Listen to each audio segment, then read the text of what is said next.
दोस्तों, वंदे मातरम। ममता बनर्जी के भतीजे अभिषेक बनर्जी के खिलाफ में कोर्ट ने गिरफ्तारी का वारंट जारी किया था और अभिषेक बनर्जी का जेल जाना लगभग तय माना जा रहा था। लेकिन ऐन वक्त पर अदालत के एक फैसले ने बंगाल की राजनीति को पूरी तरीके से बदल दिया। तृणमूल कांग्रेस के सांसद और ममता बनर्जी के भतीजे अभिषेक बनर्जी पर लंबे समय से लटक रही गिरफ्तारी की तलवार एक बार फिर से टलती हुई दिखाई दे रही है, या फिर यूं कह लीजिए कि सिर्फ एक अस्थायी राहत उनको मिल गई है कोर्ट से। कानूनी लड़ाई में फंसे अभिषेक बनर्जी का भविष्य अभी भी अनिश्चित सा लग रहा है। मध्य प्रदेश की हाईकोर्ट के एक फैसले ने पूरे मामले को नया मोड़ दे दिया है, लेकिन क्या यह राहत स्थायी होगी या फिर भोपाल की अदालत दोबारा से सख्ती बरतेगी? इस सस्पेंस ने राजनीतिक गलियारों में चर्चाओं का बाजार गर्म कर दिया है। ममता बनर्जी के भतीजे और तृणमूल कांग्रेस के सांसद अभिषेक बनर्जी को मध्य प्रदेश की हाईकोर्ट से एक बहुत बड़ी राहत मिली है। दरअसल मध्य प्रदेश हाईकोर्ट के जस्टिस प्रमोद कुमार अग्रवाल की एकल पीठ ने उनकी खारिज हो चुकी याचिका को दोबारा से बहाल यानी कि रिस्टोर करने की अनुमति दे दी है। इसके साथ ही भोपाल की विशेष एमपी एमएलए कोर्ट के द्वारा उनके खिलाफ में जारी गिरफ्तारी के वारंट के क्रियान्वयन पर आगामी आदेश तक रोक लगा दी गई है। इस फैसले से अभिषेक बनर्जी को तत्काल गिरफ्तारी से बचाव मिल गया है।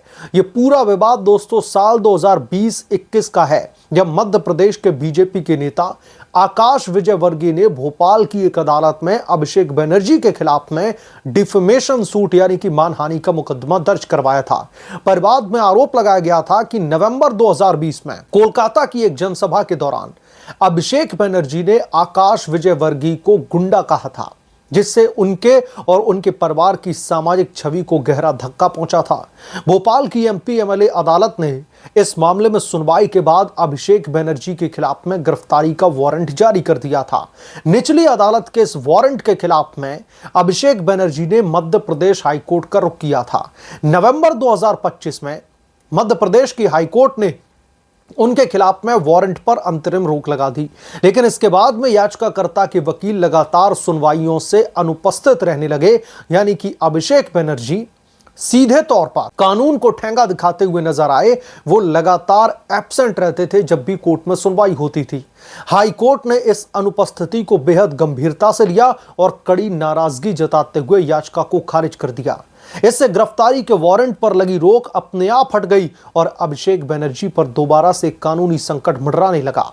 गिरफ्तारी की तलवार सिर पर लटकने के बाद में अभिषेक बनर्जी की ओर से हाईकोर्ट में दोबारा से एक आवेदन दायर किया जाता है। याचिका को पुनर्स्थापित करने की मांग की जाती है। जस्टिस प्रमोद कुमार अग्रवाल की एकल पीठ ने सभी तथ्यों और परिस्थितियों पर गौर करते हुए याचिका को रिस्टोर करने की अनुमति दे दी। कोर्ट ने साफ कहा कि हालांकि वकीलों की अनुपस्थिति के कारण पहले अंतरिम राहत निरस्त की गई थी, लेकिन अब मामले के व्यापक पहलुओं को देखते हुए याचिका बहाल की जा रही है और गिरफ्तारी के वारंट पर रोक बरकरार रहेगी। यह होता है कानूनी दांवपेच का असली खेल। क्या आम आदमी के लिए कोर्ट इतना मेहरबान होगा? जिस तरीके का खेल अभिषेक बनर्जी कानून के साथ में खेल रहे हैं, क्या एक आम आदमी को इतनी लेवरेज कोर्ट की तरफ से मिलेगी, कानून की तरफ से मिलेगी?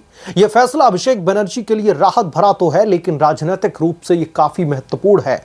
अभिषेक बनर्जी पश्चिम बंगाल की सत्ताधारी तृणमूल कांग्रेस जब हुआ करती थी, उसकी जो मुख्यमंत्री हुआ करती थी ममता बनर्जी, उनके सबसे प्रभावशाली चेहरों में से एक माने जाते थे। लेकिन अभी फिलहाल हालात अलग हैं। राज्यसभा सांसद और पार्टी की रणनीति में अहम भूमिका है। बीजेपी के शासित मध्य प्रदेश में उनके खिलाफ में यह मानहानि का केस लंबे समय से चल रहा था, जिसे विपक्षी दलों ने राजनीतिक प्रतिशोध के रूप में भी देखा था। आकाश विजयवर्गीय मध्य प्रदेश बीजेपी के प्रमुख युवा नेता में शामिल हैं। उनका परिवार राजनीतिक रूप से सक्रिय रहा है। गुंडा वाले बयान को लेकर के उन्होंने न सिर्फ मानहानि का केस किया, बल्कि परिवार की इज्जत और छवि को नुकसान पहुंचाने का मुद्दा भी उठाया। इस तरीके के केस अक्सर राजनीतिक प्रतिद्वंदिता को अदालतों तक लेकर के जाते हैं और दोनों पक्षों के लिए प्रतिष्ठा का सवाल बन जाता है। हाई कोर्ट का यह फैसला कानूनी प्रक्रिया की बारीकियों को भी उजागर करता है। कोर्ट ने वकीलों को अनुपस्थिति को गंभीरता से लिया था, जो याचिकाकर्ताओं के लिए एक सबक है, लेकिन बाद में सभी तथ्यों को ध्यान में रख करके राहत देने का फैसला दिखाता है कि न्यायपालिका परिस्थितियों को देखते हुए लचीला भी हो सकता है। अब याचिका बहाल होने के बाद में मुख्य मुकदमे की सुनवाई आगे बढ़ेगी और इस मामले में अभिषेक बनर्जी की कानूनी टीम अब मुख्य बहस पर फोकस कर सकती है। वो ये साबित करने की कोशिश करेंगे कि कथित बयान संदर्भ से बाहर लिया गया था या फिर यह राजनीतिक भाषण का हिस्सा था जिसमें अतिशयोक्ति हो सकती है, लेकिन मानहानि का इरादा नहीं था। अब अभिषेक बनर्जी के वकील अभिषेक बनर्जी को बचाने के लिए कोई भी कानूनी दांवपेच चलें, लेकिन फिलहाल कोर्ट का यह फैसला काफी ज्यादा चौंकाने वाला था। क्या चल रहा है? कोर्ट कभी गिरफ्तारी का वारंट बहाल कर देता है, कभी गिरफ्तारी का संरक्षण हटा देता है। क्या चल रहा है? वहीं आकाश विजयवर्गीय पक्ष इस बयान को सीधे तौर पर व्यक्तिगत हमला बताते हुए मुआवजे और सजा की मांग करेगा। राजनीतिक विश्लेषकों का कहना है कि ऐसे केस अक्सर लंबे समय तक चलते रहते हैं और इन्हें दबाव बनाने के लिए हथियार के रूप में भी इस्तेमाल किया जाता है।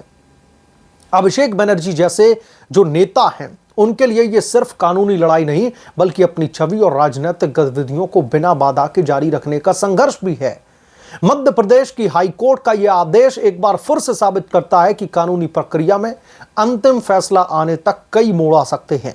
फिलहाल अभिषेक बनर्जी को राहत जरूर मिली है, लेकिन पूरा मामला अभी लंबित है।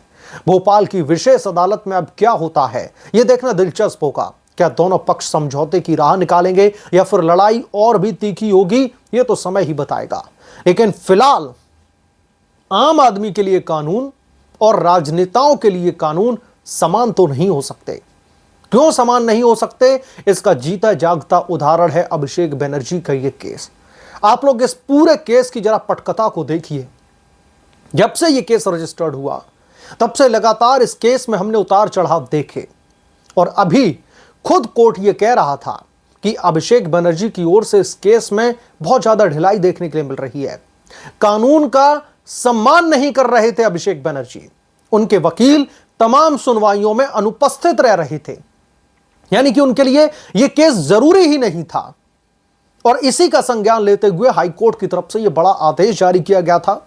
उनके खिलाफ में जो गिरफ्तारी का वारंट था उससे रोक हटा दी गई थी, यानी कि उनके ऊपर गिरफ्तारी की तलवार लटक रही थी। लेकिन अचानक से अभिषेक बनर्जी के एक ही आवेदन पर हमारी कानून व्यवस्था पूरी तरीके से अभिषेक बनर्जी के हक में चली जाती है। अभिषेक बनर्जी के इस आवेदन को स्वीकार करते हुए उन्हें फौरी तौर पर राहत दे दी जाती है, यानी कि जो गिरफ्तारी का वारंट था उस गिरफ्तारी के वारंट पर रोक लग जाती है। अभिषेक बनर्जी को गिरफ्तारी से राहत मिल जाती है। यह किस तरीके का कानून है? क्या एक आम आदमी को इसी तरीके की राहत हमारी कानून व्यवस्था, हमारी अदालतें दे पाएंगी? या फिर नेताओं का, चूंकि यह केस है, हाई प्रोफाइल मामलों में इस तरीके के उतार चढ़ाव कानूनी तौर पर आते रहते हैं, तो क्या यह मान लिया जाए कि आम लोगों के लिए कानून अलग है और वीआईपी और नेताओं के लिए कानून अलग है? बहरहाल इस मामले पर आप क्या सोचते हैं, आपकी क्या राय है, हमें कमेंट करके जरूर बताएं। जल्द मिलूंगा किस दूसरे बड़े अपडेट के साथ में, तब तक के लिए धन्यवाद। अगर आप लोग चैनल पर नए हैं तो प्लीज चैनल को सब्सक्राइब करें, साइड बने बेल आइकन को जरूर प्रेस करें ताकि जब भी मैं कोई बड़ी खबर लेकर के आऊं तो इसकी जानकारी सबसे पहले आपको मिले।